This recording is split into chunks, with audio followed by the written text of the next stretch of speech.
How long ago was the injury? The Prime Minister face to face with the human cost of the war in Ukraine. He was protecting our motherland. Yeah.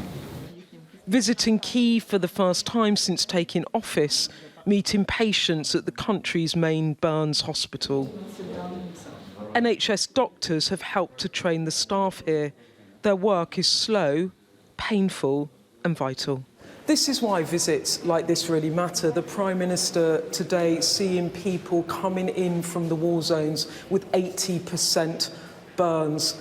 A really, really horrific reminder of the real pain and suffering of the Ukrainian people.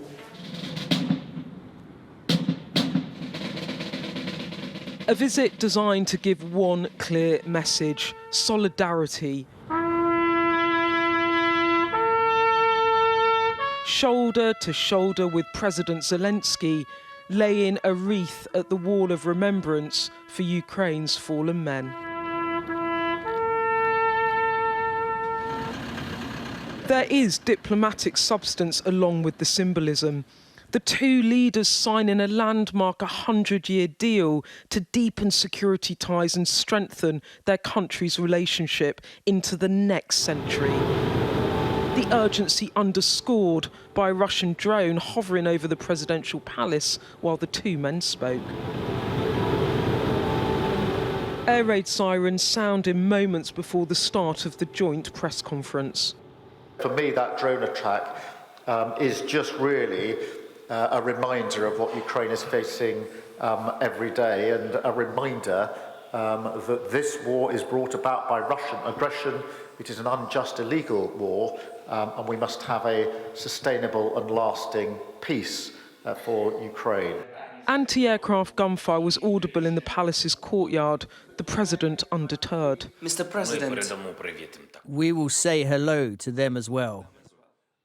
The PM announced extra air defence support for Ukraine, but on the matter of President Zelenskyy's long-stated desire for NATO membership, the frustration clear. The US, Slovakia, Hungary and Germany were honest that they did not want to see us in NATO. It's an open conversation and there are no secrets about this. These are the four countries. They all have their reasons, but they have not seen Ukraine in NATO yet. This is a visit filled with the symbolism of a leader determined to stand in solidarity with Ukraine. But when it comes to the substance, everything could be about to change as Donald Trump sweeps to power, determined to end this war at the negotiating table rather than on the battlefield. The imminent shift in Washington has focused the mind of Ukraine's allies. Would you be prepared to deploy troops for peacekeeping? This is an open discussion amongst allies. Macron's talking about it. You met him last week. Just in principle, would you agree to do that? Well, in principle, I've been discussing this with a number of allies, including, of course, President Macron, including President Zelenskyy here today, and we will play our full part. We have always been one of the leading countries in relation to the defence of Ukraine, and so you can read into that that we will be playing our full part. And what would you say to British people that might be listening to this viewers back home that think, we don't want to get dragged into this, we don't want our troops to get dragged into any peacekeeping, we don't want to get dragged into any sort of more direct conflict or engagement with Russia? What would you say? Well, I understand that. We are, of course, fully committed to NATO, and we're already deploying troops on a number of frontiers, as you know.